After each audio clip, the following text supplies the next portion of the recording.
Yeah. Okay, let's get to Tom Rutherford. Speaker, and firstly I want to just commend the previous speaker for her contribution, because actually it's really refreshing to hear alternative views being proposed by members of the Labour Party.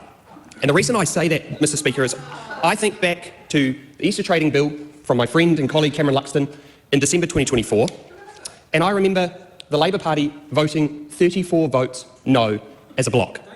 And it was really disappointing, and Mr Jackson says don't carry grudges, actually just laying out the history of what's transpired prior to this bill being brought to the House. And the reason I'm doing that is the member, when introducing this bill in his first speech, played at the heartstrings of members and said, vote with your conscience, vote with what is right.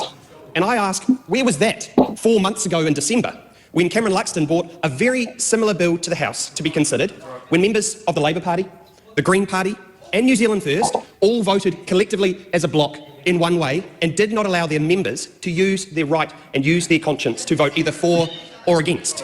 And Mr Speaker, I do that to provide some lie of the land. And I think back also, Mr Speaker, to a bill in 2023 when Nicola Willis brought her parental leave bill to the House, which allowed parents to take parental leave together to allow them to have some time together. Getting a wee way away from the bill. I'm coming back to it, Mr Speaker. And what transpired at that time is, again, the Labour Party voted as a block and voted down that legislation. And so the reason I set the scene, and if just let members have an opportunity, I will be voting in favour of the legislation to the Select Committee. Adina Williams says, we don't want your vote. That says a lot about the arrogance of that side of the House to make statements and say, we do not want your vote. We do not want your vote was exactly what Adina Williams said. That is absolutely disgraceful for members on the other side to make those kind of comments on a conscience issue. On a conscience issue. One thing that makes me extremely proud to be a member of the National Party is that we are genuinely a broad church. When we had this similar legislation in December 2024, members in our party, some voted for it, some voted against it, and that's what makes this a fantastic party to be a part of. What happened at the time? 34 votes opposed from the Labour Party. 3 minutes, voting down and I don't Cameron think I've heard Luxton's. any mention of the bill yet.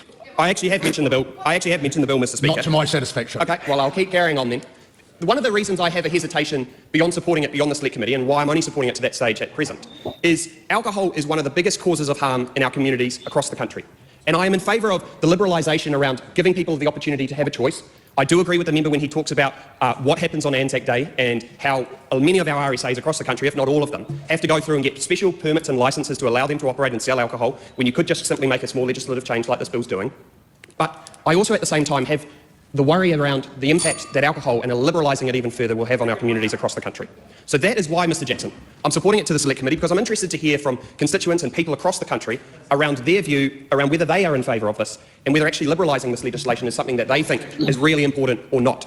Because I respected the previous point made by Lamonga Lydia Sososeni, where she stood up and said, on behalf of her Mangere community, she knew what they felt and how they felt towards this issue. And I respect her for taking that view as an electorate MP and standing in this House and saying, I know my community won't support this legislation. So I will be supporting it in the first reading to the Select Committee. I'll be interested if it gets to that stage to hear the feedback from our community, but I want the record to show what has transpired prior to us getting to this point in time. Yeah, okay. What do you think his favourite beverages? I put down white wine, just because he's spending his entire speech just whinging. And he's white, so disgraceful. That was just disgraceful. Yeah. It's definitely one that I don't think did any favours. No. So, bro, just yes or no. Stop whinging. Stop whining. I mean, No, he had to, especially with Mr Speaker twice. has to interject. It's like, it's been 3 minutes now and we've not heard anything about the bill. I was hoping Greg was going to crack that joke. I had to crack it for him, but yeah, the jokes are just right there. It's like, take it, Mr. Speaker, go for it. It's just terrible, you know. And I wonder what licence establishment is the best one to go to in either Te Poki or Papamoa within his electorate? I still say come down to Ikitahuna. So I'm not driving up to wherever your pub is. Come down to my pub. We'll have a drink. Okay.